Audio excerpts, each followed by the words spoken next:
5.2, number 6. So we want to explain when we multiply decimals, why we could ignore them first by multiplying whole numbers and then add the total number of decimal places and put it back in the answer, whole number answer. So we want to explain that.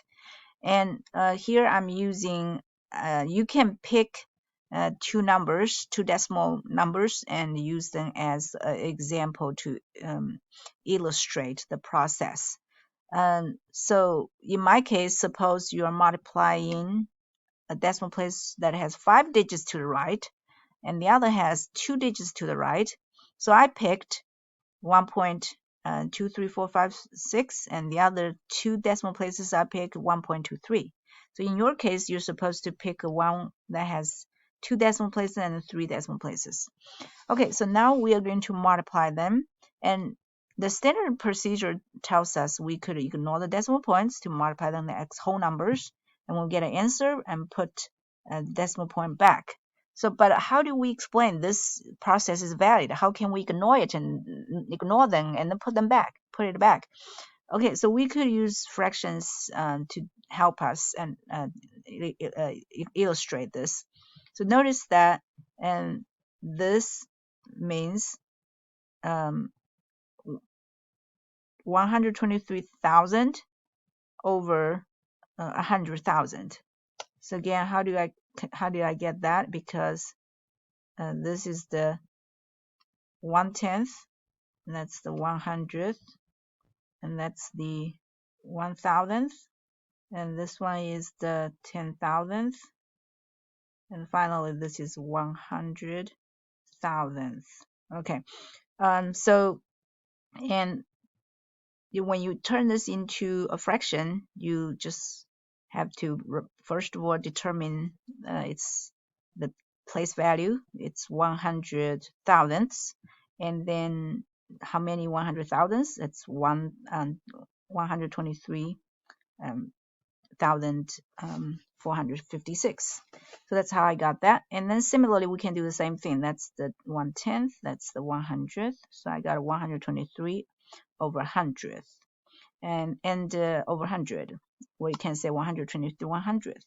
Now when we multiply, after we turn them both into fractions, we can use what we learned in section 5.1, how to multiply fractions, which is straight across. So we're going to do top times top and bottom times bottom. That gives us that. And notice the top is exactly whole number times whole number, and which is the first step in the standard procedure. So that's why we could ignore the decimal points, because after we turn it into whole number fractions, the numerators literally are all whole numbers. But we have to turn them back to decimals, because the answer also, when we get a whole number answer, we also have to divide by the 100 thousandths times 100. So what I did is I broke 100 as 10 times 10, and the 100,000 as a product of 5 tenths. So again, because we have 5 zeros, 1, 2, 3, 4, 5, we have 5 zeros. So that's why we have 5 tenths.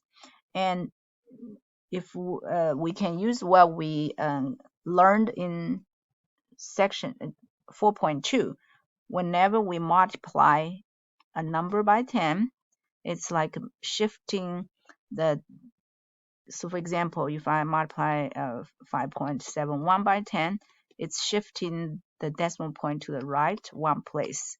Or you can say digits to the left one place. But when we divide by 10, it's the other way around. So we're going to shift the decimal point to the left one place. Okay, so every time, because here we actually have altogether 5 here, 5 times here, and 2 times here, 5 times there, which is a total of 7 tenths. And so we need, each time when we divide by a 10, we shift the decimal point one place to the left.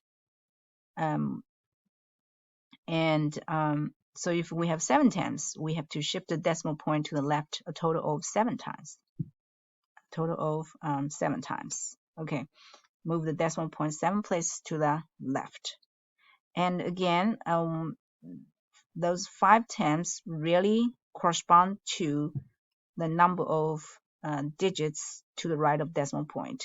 So if you have 5 digits, you're dividing 5 tenths. If you have 2 digits to right decimal point, to right of decimal point, then you have 2 tenths. So again, each time we divide by 10, we shift a digit 1 place to the left. So we have, why do we add them together? Because we have to divide to the total number of tens we have. So that's why we added decimal places together.